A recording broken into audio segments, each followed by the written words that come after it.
Hello, friends! Do you believe in miracles? If not, then this story is for you.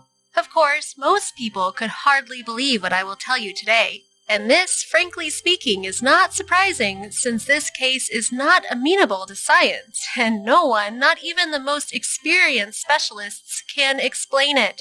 Most likely, if it were not for the witnesses who discovered our main character and saw what happened with their own eyes, we would hardly have even learned about this amazing story.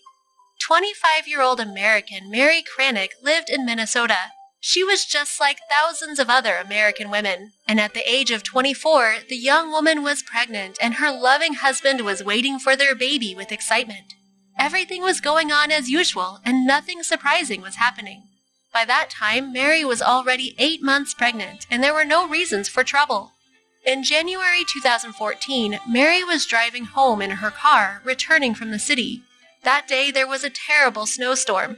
It snowed all night and morning, and the snow covered everything. The ground was covered with snow at 40 inches in height. Mary was in her SUV, and there were only a few miles to the house when suddenly her car stopped. The young woman realized that it could not go anymore. Of course, the services had to clean the roads, but since it was not the main highway, but a small road in the forest, they had not reached it yet. The car got stuck in a snowdrift. All of the woman's attempts were desperate and led only to the fact that the SUV was stuck in its tracks. Mary got out of her car, hoping that soon special vehicles would come and pick her up. But the snowstorm was getting stronger, and for half an hour, no one appeared. The young woman was desperate. She was already starting to freeze. She understood that she couldn't keep her car running either because there wasn't enough gas. But the worst thing was that it was already getting dark, and there was more and more snow. Her heart was beating faster and faster, and she was afraid of staying here for too long. She was completely alone in a snowstorm on a snow-covered road a few miles away from her home and from the city, so it would be difficult to stay here until the morning. The path to the city was a little shorter, so Mary decided to go back on foot.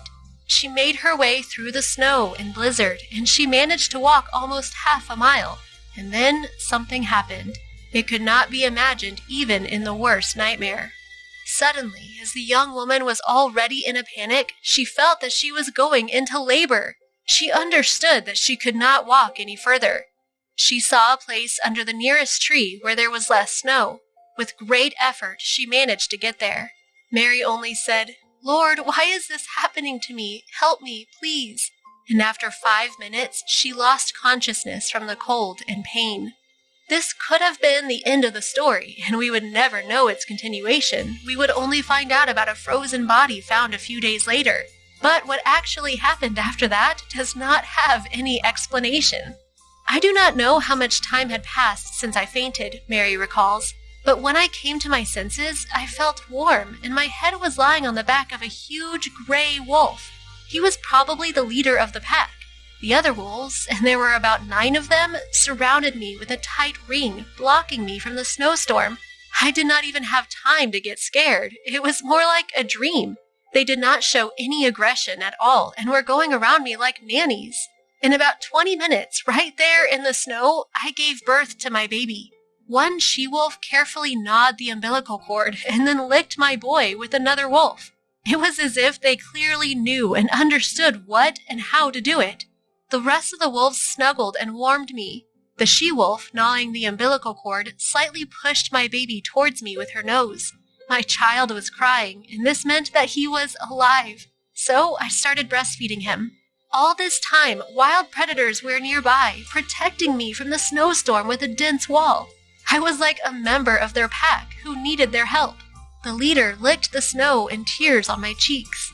By that time, Mary's husband had already started searching for his wife because she should have returned home a long time ago. He and his neighbors drove in a heavy truck along the same path the young woman was on towards her.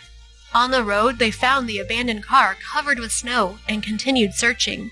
Seeing a wolf pack, the people decided that the most terrible thing must have happened. One of the men took his gun and started shooting into the air. The wolves scattered, but they did not go far from the young woman and her baby. Coming closer, the husband found his wife with the newborn in her arms. "It was something incredible," the man told later. How was it possible? I could not imagine that it could happen like that. The predators were staying nearby all this time. Despite the group of people, the wolves were not even going to leave this place. They watched the people carrying the woman who had been under their care and the baby into the car. An hour later, the young woman was safely delivered to the city hospital. A few days after this incident, Mary gave an interview to reporters. "They definitely will not forget me," the woman said. "I am sure I will find time to visit them someday with my little Bill. We will go to the place where the pack of wild and bloodthirsty predators saved me and my baby from inevitable death. I am sure that they will definitely come and recognize me and my child. It was not just a random situation. Of course, now we have a connection with them." Forest rangers and hunters refused to comment on this incident. After all, they had never seen anything like it. Other experts believed that the wolves could smell the child and their maternal instinct kicked in. Of course, they discouraged the young woman from meeting her bloodthirsty saviors, not understanding how this is even possible. But Mary Kranick believes that now she definitely has nothing to fear, and she is looking forward to meeting them. Friends, what do you think? What really happened here? And why did the wolves not harm the girl and her baby? Be sure to write your opinion in the comments. Also, rate the video if you liked the story. See you later!